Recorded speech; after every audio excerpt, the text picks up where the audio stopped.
سلام እግዚአብሔር ምስ ኩልኻትኩም ይኹን ዝተባረኸ ዝተቀደሰ ሰንበተ ክርስቲያን ይግበረልና እዚ ናይ ሎሚ ቀዳማይ ሰንበት ዘክረምቲ እዩ ኣብዚ ናይ ሎሚ ሰንበት ጎይታና መድሓኒና ኢየሱስ ክርስቶስ ብዛዕባ ምስላ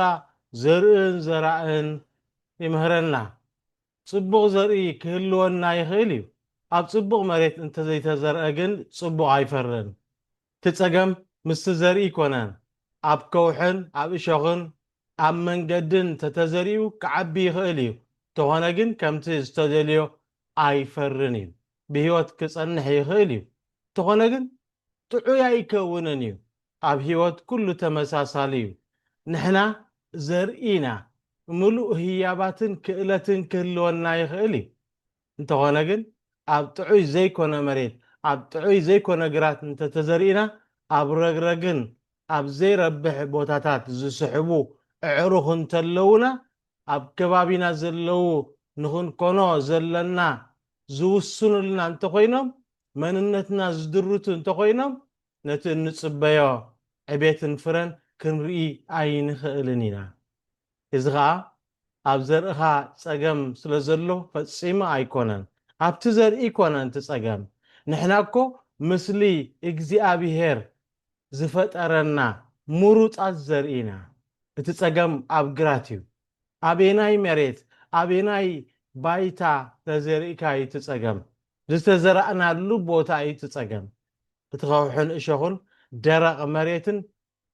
ንህይወትና ስለ ዝሓንቆ መድሓኒና ጎይታና ኢየሱስ ክርስቶስ ምስላ ዘርእን ዘራእን ክነግር ከሎ ኣብ ዝተፈላለየ መሬት ዝወደቐ ፍልልዩ እቲ መሬት እዩ ትዘርኢ ይኮነን እቲ ኣብ እሾኽ ዝወደቐ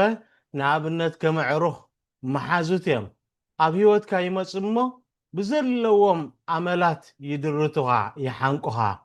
ትፀሃያይ ከዓ መሳርሕትኻ እዮም ሙሉእ መዓልቲ ከተሓምዩኻ ይውዕሉ ወትሩ ብዛዕባ ካልኦት ክትሓምን ስምሰብ ክተካፍእን ርሙስ ህይወት ተሕልፍ እቲ ኸውሒ ከዓ ኣባላት ስድራ ቤትና እዮም ንዘለና ዓመላትን ወልፍን ከሕድጉናን ከሕግዙናን ዘይክእሉ ምዃኖም እዩ ምስ ኣሉታውያን ሰባት እንተተጸመድና ንዝበቆለ ዘርእና ይሓንቅዎ እቶም ምስኣቶም ጥቡቕ ዕርክነት ዘለና መሓዙትና ዘዘናግዑናን ፍሉጣትን ክኾኑ ይኽእሉ እዮም ተኾነ ግን ንስኻ ክትርእዮ ዘይትኽእል ፀሃያ እዮም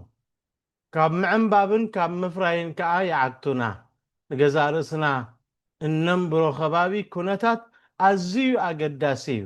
ምስ መን ንነብርሲ ኣገዳሲ እዩ ትዘርኢ ክሳብ ክንደይ ጽቡቕ ይኹን ብዘየገድስ ጽቡቕ መሬት ክረክብ ኣለዎ ግዜናን ሓይልናን ቀልብናን ህይወትናን ንመን ንህቦ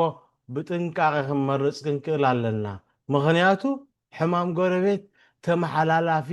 ተላጋቢ ስለ ዝኾነ ጎረቤትካ ሓማይ እንተኾይኑ ሓማይ ኮይንካ ተተርፍ ዓርክኻ ድሩት ኣተሓሳስባ እንተለዎ ዕላማን ራእን ንያትን እንተዘይብሉ ኣብቲ ናቱ ትድረት ነቶም ምሳኻ ዝውዕሉ መሲልካ ኣብ ቃድራ መሬት ኣብቲ ኩሉ ዝረግጾ መሬት ትነብር ምስቶም ምንም ክህልወካ ዘይደልዩ ሰባት ኣይትወዓል ካብቶም ንህይወትና ንግራትና ዘበላሽው እንተዘይወፃእና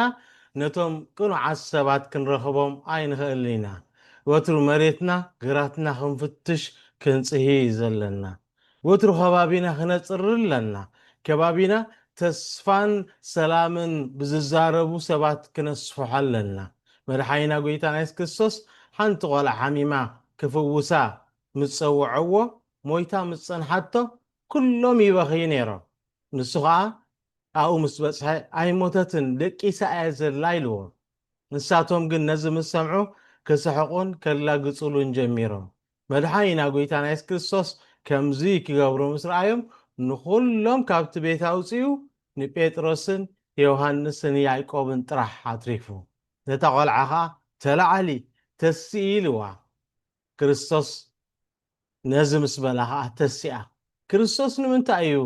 ንኹሎም ዘውፅኦም ከምዚ ወፁ ዝገበሮም ንምንታይ እዩ ኣብ ቅድሚ ኩሎም እኮ መሕወያ ነይሩ ነቲ ቅኑዕ ከባቢ ኣውሒሱ እሕዊዋ ኣተሲእዋ ንሕና እውን